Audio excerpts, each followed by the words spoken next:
అసలు అందం అంటే ఏంటి? అది రూపమో, రంగో, అలంకారమో కాదు.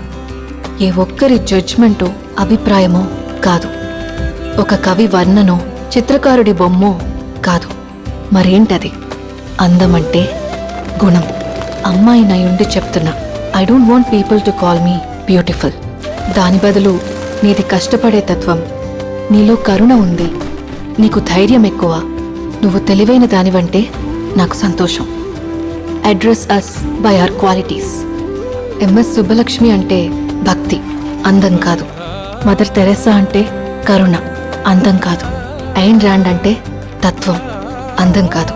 సరస్వతి అంటే విద్య, దుర్గా అంటే ధైర్యం, గౌరీ అంటే తపస్సు, లక్ష్మి అంటే శుభం. ఇలా ఏ దేవతనైనా ఆమె క్వాలిటీస్ కోసమే పూజిస్తారు, ఆమె అందం కోసం కాదు. నీ గుణాలే నీ సంతకమవుతాయి, నీ అందం కాదు.